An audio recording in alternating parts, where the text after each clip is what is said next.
Super Bowl odds 1.7%.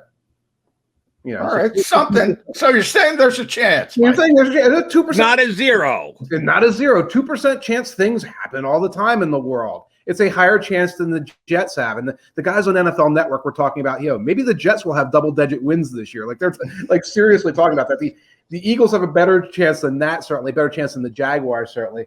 Playoff odds, I'm just going to round it for you to 28%. So that's a different conversation. Of course, we have significant, by the way. That's pretty significant. Right. You got a 1/4 chance, and that probably means winning the NFC East. Let's be blunt. We don't see a lot of wild cards coming out of this division. Now, I look at that personally and say that means it's a 28% chance of the Cowboys going full Cowboys and collapsing and giving us a chance to rise to the top there, giving the Eagles a chance to rise to the top there. But it's significant. It's there. That said, it's truly a long shot.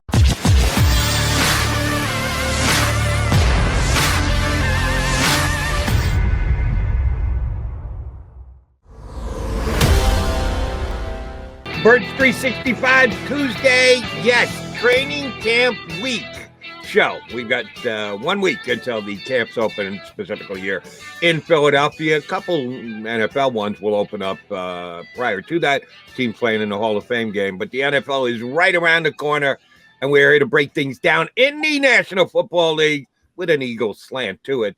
And here to help us do it is Mike Tanier for Football Outsiders. Mike, you got the Mac and Mac guys here on Birds 365. Thanks for jumping aboard. It's great to be here. Greetings from Louisville. I flew all the way from Mount Ephraim, New Jersey, at the base of the Watman Bridge to Louisville to talk about Eagles training camp on the other side of the Watman Bridge. Well, what are you doing in Louisville, Mike? Number one. It is the launch for the Football Outsiders Almanac, and we're doing a lot of media down here. Edge Sports, our parent company, is based down here in Louisville. So what we're doing is eating a lot of steak. We're eating a lot of biscuits. We're eating a lot of barbecue. But we're also talking about the launch of Football Outsiders Almanac. It is a tremendous, and I tweeted that out yesterday with Aaron, footballoutsiders.com. You can get it on Amazon. And, Aaron showed us how thick that thing is, Mike. I think 525 pages or something. Look at that thing. That could do damage. If you took one of those upside the head, you could get knocked out cold. That's a weapon. A lot of people don't know. Mike just mentioned Mount Ephraim, New Jersey. Mike was a high school teacher of Joe Flacco. So you can give him credit for the reason Joe can figure out the numbers in the box. I think that's all. I think you take credit for that. Is that correct, Mike? I taught Joe Flacco everything he knows about calculus. Okay. Well, as John pointed out, sometimes figuring out a defense in the National Football League is calculus. So Flacco did learn well from you guys. Here's where I want to start, because John and I were just talking about before you joined us. Fletcher Cox. One of our local scribes who Jimmy Kempsky, said, maybe the Eagles should think about trading Fletcher Cox. I dismissed that out of hand. And I don't think the drop-off with Fletcher Cox is drastic at all. All right, maybe he was slightly better in a previous season, but he was pretty damn good last year in a really bad Eagle season.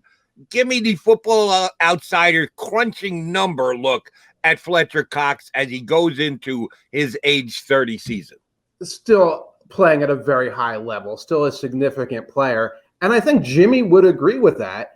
And I think the issue is more along the lines of, a contender would still pay a premium for this individual because everyone can see he's still that level of disruptive. He still gets a lot of hurries. He's still a high impact player in the run game. And when you're the Eagles and you're clearly in transition, I think that's what the Eagles use. When you're rebuilding, this is a building block you can turn and say, hey, Seahawks, are you interested in Fletcher Cox? What would you part with, et cetera? So I can see it from that standpoint. That said, we got to watch this team on Sundays. We got to be rooting for somebody. I give you credit, John, because you said 0% for Fletcher, 0% for Zach Ertz. I thought Zach Ertz would be gone by now. But, there's something to be said for rebuilding and tanking, and Football Outsiders will say, well, when you rebuild, you should get those draft picks. There's something to be said about watching the team every Sunday and not being asleep by halftime. And Fletcher Cox and Zach Ertz gives this team a chance to win some games this year. Yeah, and Mike, I don't think Zach is going to be here at the end. Like most people thought Zach would be gone by now. But once you get to this point of the calendar, I think it's pretty clear Howie's playing bad cop, so to speak. He's going to try to wait for maybe a training camp injury. Maybe a contender needs a tight end. It worked with Carson Wentz, the Sam Bradford, Teddy Bridgewater injury years ago. Odds are against it, but ultimately, I think, once you've gone this far, you might as well go into August. So that's where I'm kind of with Zach Ertz. But I do want to shift to you from this mentality, and you guys have been breaking down every team in the NFL, and there's worst to first every year in this league. It happens every year. The parity in this league I just talked about before you came on. Yeah, the Eagles don't look good right now. Right. But until you see them on Sundays and until you see them on game day, everybody's got good players. So you guys do something interesting, the ceiling of a team and sort of the floor of a team. So what do you think the ceiling versus the floor is for the Philadelphia Eagles? Well, I'll give you the projections directly out of the book since I have it in front of me now. Super Bowl odds, 1.7%. All right, something. So you're saying there's a chance. You're saying there's a 2%. Not a zero. Not a zero. 2% chance. Things happen all the time in the world. It's a higher chance than the Jets have. And the guys on NFL Network were talking about, maybe the Jets will have double-digit wins this year. Like they're like seriously talking about that. The Eagles have a better chance than that, certainly, better chance than the Jaguars, certainly. Playoff odds, I'm just going to round it for you to 28%. So that's a different conversation. Of course, we have significant, by the way. That's pretty significant. Right. You got a 1/4 chance, and that probably means winning the NFC East. Let's be blunt. We don't see a lot of wild cards coming out of this division. Now, I look at that personally and say, that means it's a 28% chance of the Cowboys going full Cowboys and collapsing and giving us a chance to rise to the top there, giving the Eagles a chance to rise to the top there. But it's significant. It's there. That said, it's truly a long shot. I'll tell you, the chances of being, on the clock, 0 to 5 wins, like a terrible season, also 27%. As likely a chance of talking about the first, second overall pick next year as being a playoff team. Well, that is where we're looking at as the season gets underway. I want to get a specific player in for you, who I think is going to be key guy for the Birds this year, and that's Miles Sanders, because we know what happened to him statistically last year. He was very effective at running the ball, as John likes to call him.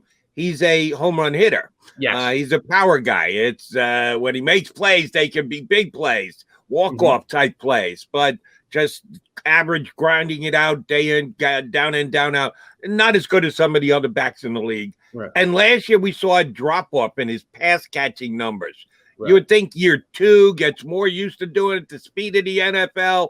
He was much better as a rookie than he was as a second-year player at catching the ball out of the backfield. Now, a lot of people come into that. It could have been the offensive line, not giving time to set up. Could have been Carson Wentz's ability to deliver the football where he needed to.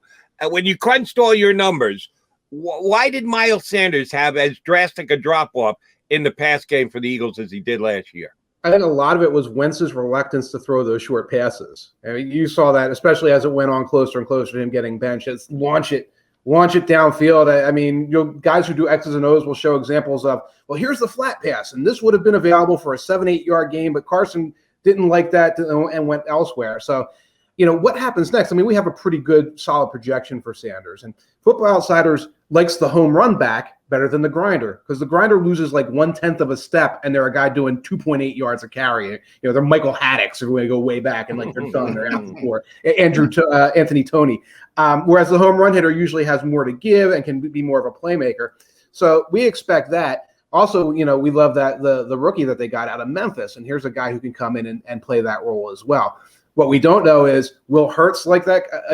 Will Hurts like that kind of player? Will he want to take those dump offs? And we don't know a lot about this current offense and what the role is going to be for running backs in Sirianni's offense.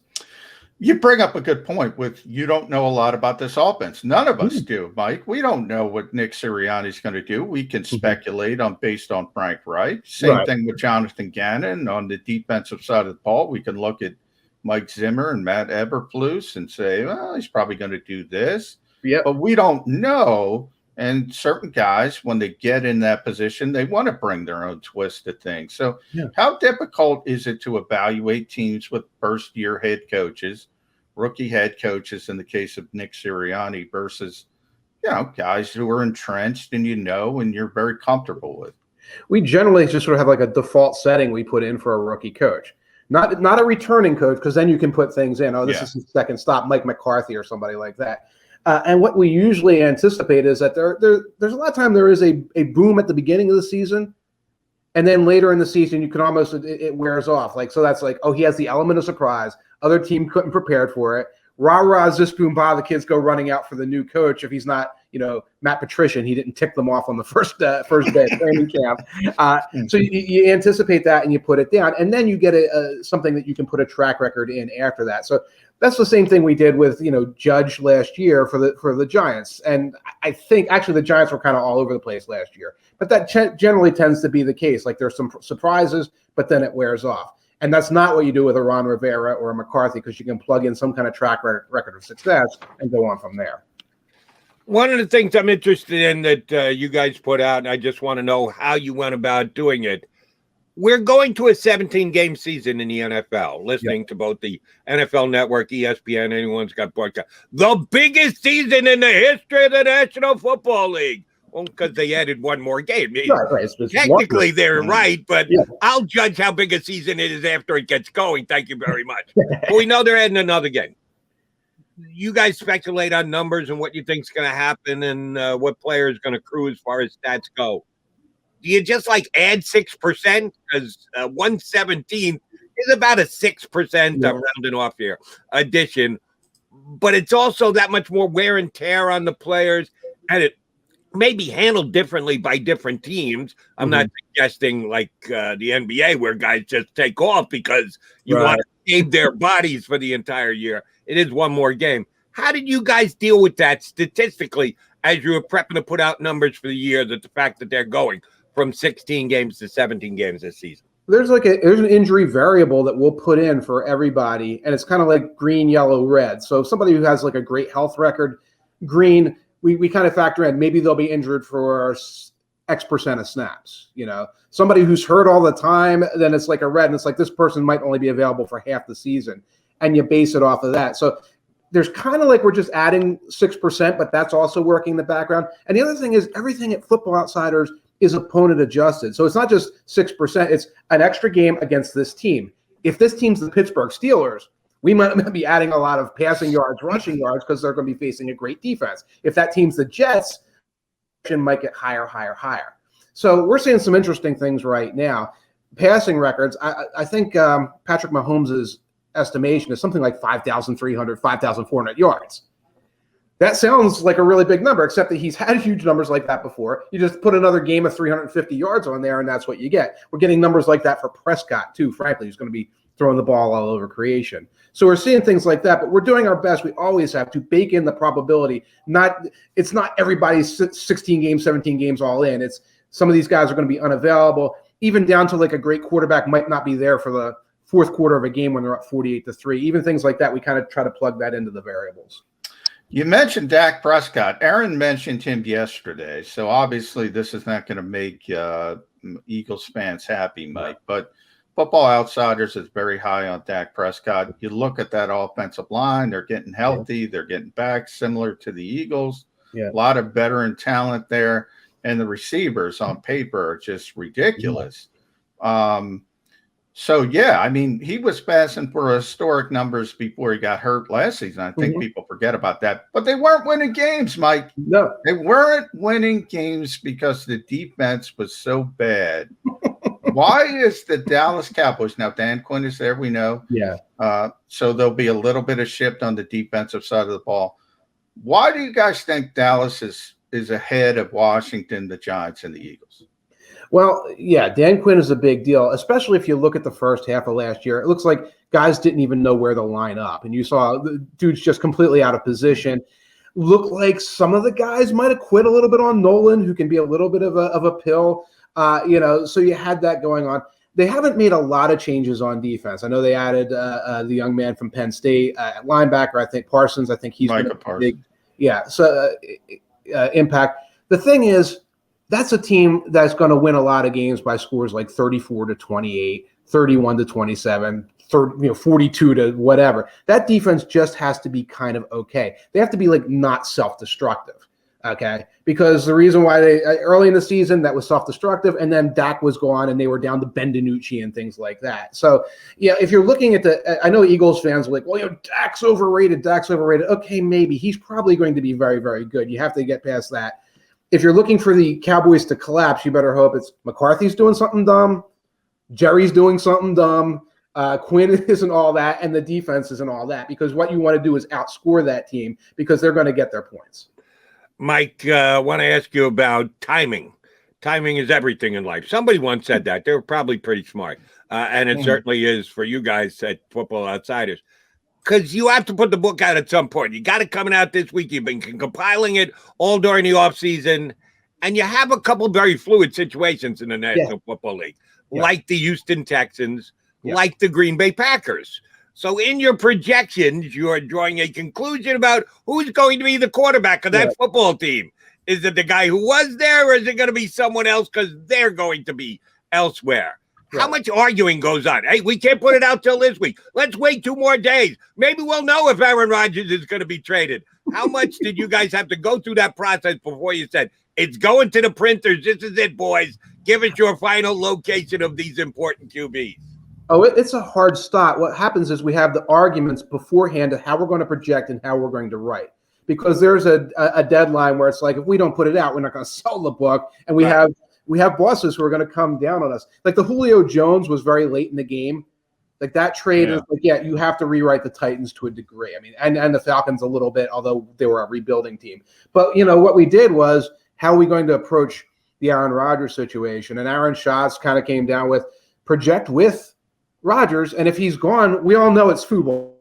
If Aaron Rodgers isn't there, it's like, well, we didn't know. Like, it's lower. Go.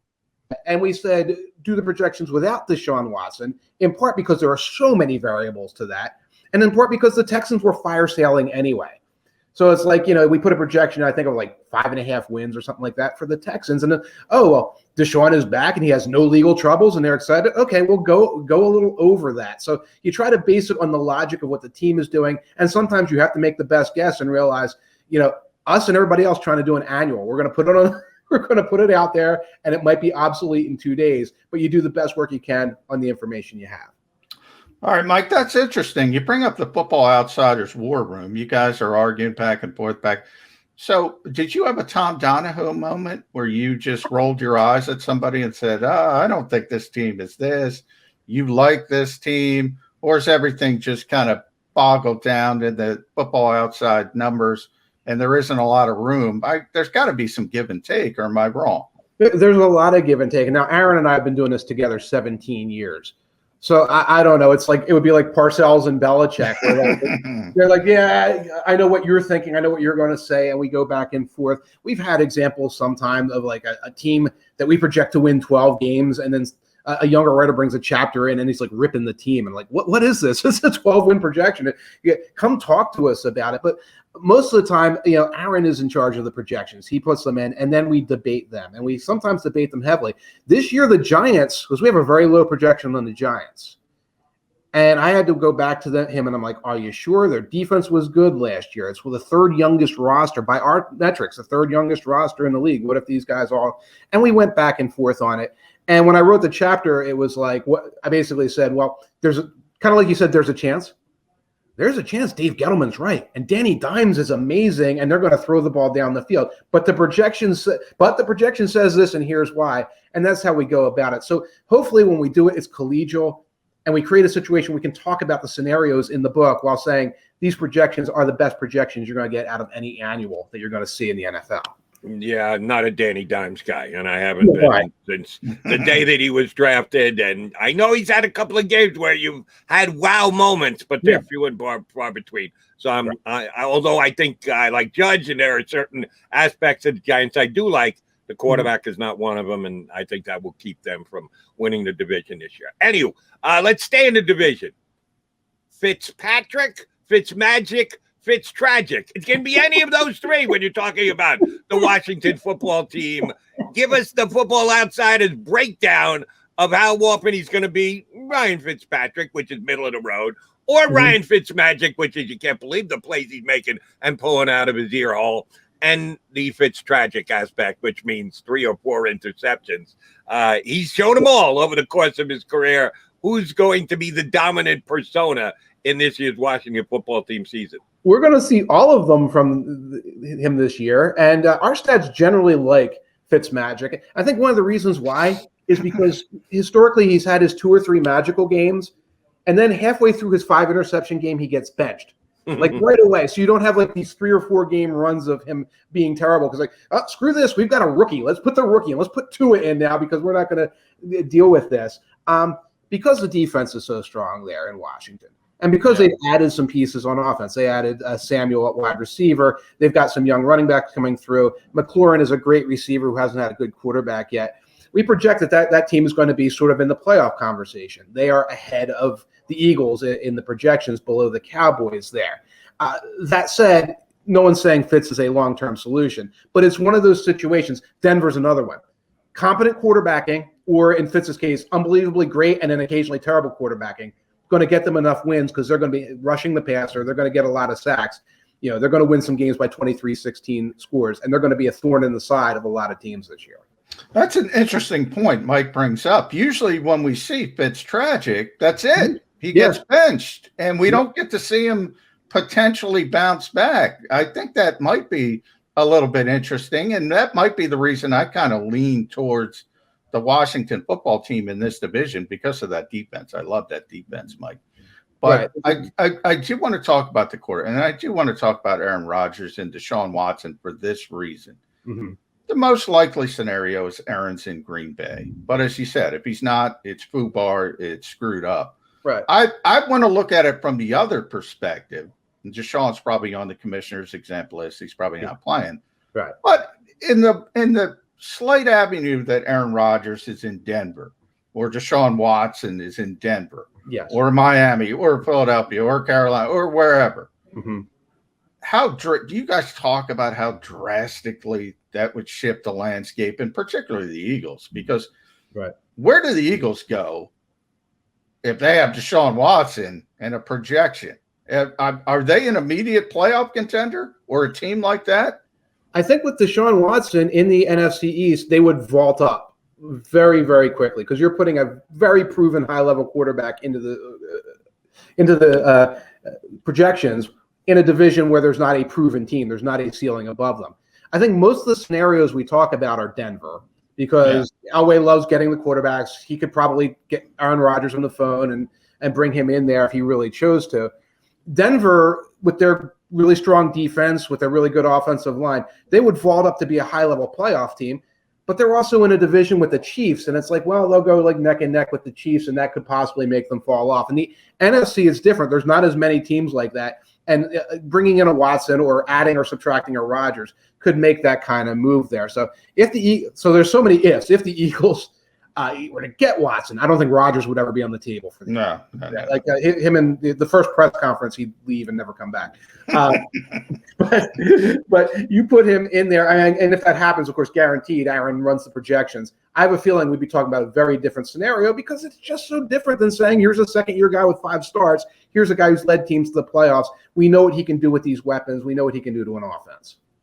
Mike, I want to get you on a record about the other half of that Miami mix from last year. We brought up Fitzpatrick, Tragic Magic, whatever, and the guy who eventually replaced him, but didn't really because they kept bringing Fitzpatrick back off the bench. Tua Tagovailoa. I just flat out loved the kid when he was in college, and he was the guy who actually replaced the Eagles quarterback now, Jalen Hurts, and won a championship immediately. I know injuries played into his first year. It certainly played into his draft status. How much they did, that's the kind of stuff you guys have to unearth and try and project. How much are they going to let him go this year? I'll tell you that I tried at least 4 or 5 different guests on my CBS National show to get me to give me the insight on why Tua Tagovailoa only threw 3-yard passes last year. It seemed like every pass he threw was 3 yards past the line of scrimmage. Was that because of him? Was it because of the coaching staff? Was it because with the offense? When he was at Alabama, he threw the ball down the field. He did so pretty damn effectively. I don't know why last year played out the way that it did. Will it change going into the season? I'm saying yes. Am I going to be right?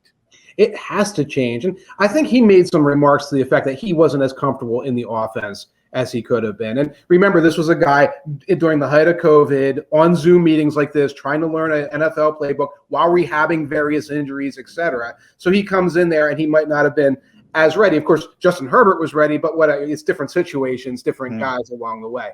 They changed coordinators out there. I think that there was probably some accountability in place for the fact that the rookie wasn't as far along as he needed to be. They added Will Fuller. They've added some pieces out there. So they have to go downfield. I get this weird vibe out of the Miami Dolphins that they are not completely satisfied with Tua. And that's why when Deshaun's name swirls and Aaron Rodgers' name swirls and they go to them, well, some of it was us playing darts. It's like, oh, they've got draft picks. They've got cap space. There's no taxes in Miami. That will appeal to Aaron Rodgers. He makes more money there, et cetera. Part of it seems to be this sense that comes out of them that, like, they don't feel they're ready to compete this year, even though they were almost a playoff team last year. And I wonder how much of that is Tua. So I love Tua out of school too. We need to see, and I think we need to see as soon as camp opens there, that this is a guy who has confidence, understands the playbook, and is ready to make, let's say, the kind of leap that Mahomes made. Because Mahomes as a rookie was like, I'm lost. I don't know what's going on. Alex Smith there. And then the next year he started crushing everybody. Yeah. Last one from me, Mike, and before I say it's going to be the most difficult question, so get prepared. But I want to tell everybody again to buy the Football Outsiders Almanac 2021, footballoutsiders.com, or you can get it at Amazon. And by the way, Mike, if you're going to be at Eagles training camp, lug one of those things for me. Even though it weighs 50 pounds. But here it is. I don't know if there is teacher, student, some kind of lawyer-client privilege. What kind of student was Joe Flacco? What do we get with Joe Flacco? Is he a cerebral guy? Tell me about Joe Flacco. He was a phenomenal student. He was the third best Flacco I ever taught. Now, Joe, if you're hearing this, I'm referring to your brother John and your sister Stephanie. They were phenomenal, absolutely. And there's no Johnny went to Stanford, so I don't think there's any question there. Yeah. But he was a tremendous student. You know, it's funny because I think Audubon High School went around 500. I think we went like 5-4 with Joe Flacco, MVP at quarterback. The first couple of years we were running like the wing T. So he was like, he's this giant dude who could throw 70 yards. He was handing off and like throwing flat passes to running backs. And then Ralphie Shivo came in as the coach, and we spread the offense out. But he was throwing to a lot of 5'6" wide receivers at Audubon. So it wasn't a great glory there. But he was a phenomenal student, great guy, absolutely great family. Family's still based out of Audubon, New Jersey. So I'm not going to talk about what he might or may not have left in the tank as a backup quarterback. But yeah, he was a great individual to work. Did you see the arm strength back then? Seriously? Did you? Oh my goodness. Well, first of all, it's high school and you're seeing the ball fly down the field and like, am I seeing that? Am I seeing that? 2 years ago, I was watching a kid who had a hard time, throwing a slant or whatever. He went on his senior trip and I didn't go with him. But the guys came back telling stories. They're like down at Disney World in Orlando and they've got like this field out there. And like a football field, and guys would play flag on it and everything. He took the ball and started ripping passes like across this arena-sized field, and everybody at Orlando just started stopping and watching him. This is like 17-year-old Flacco, and again, if he's listening, he was a head on a stick. He was so skinny back then. Yeah, so he was just big, and then like his body hadn't filled out yet. Just rifling the ball downfield. Strangers in Florida, like, what's going on? What's going on? A couple of years later, makes the move from Pitt to Delaware, and suddenly we have a guy who's a real quick, Mike. Yeah, I think he's 36 now. I think he's 36. But first time I saw him in OTAs, man, that ball is still coming out. He just looks different. And obviously was Jalen Hurts and Jamie Newman at the time. So we're not talking about Brett Favre, but he's got the strongest arm on this team, and it's not close at 36. He can still rip it. That's great. Yeah, he has that. I mean, the mobility and things, they lose a little bit along the way. But I think he's somebody who is going to be an asset in that room. Last one for me, Mike, and we're judging all of our judgments on the new head coach of the Philadelphia Eagles on basically a couple of media sessions that he's had, which is probably unfair and could go right by the boards as soon as they start playing games.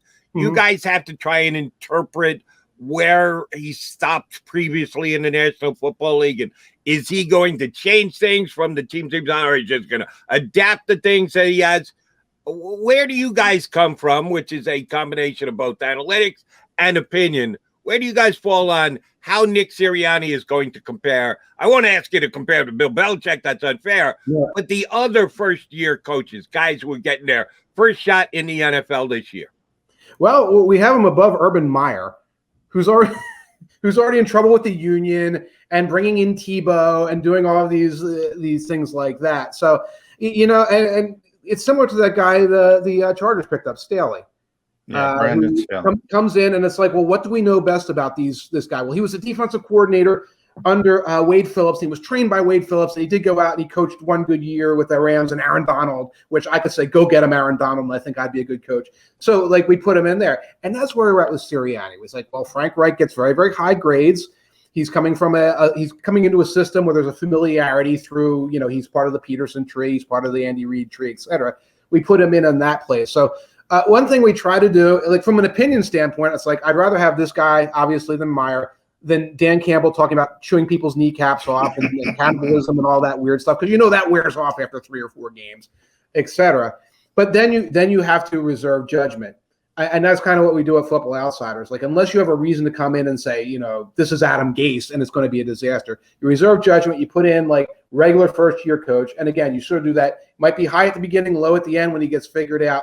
But it's something that the team could potentially build on.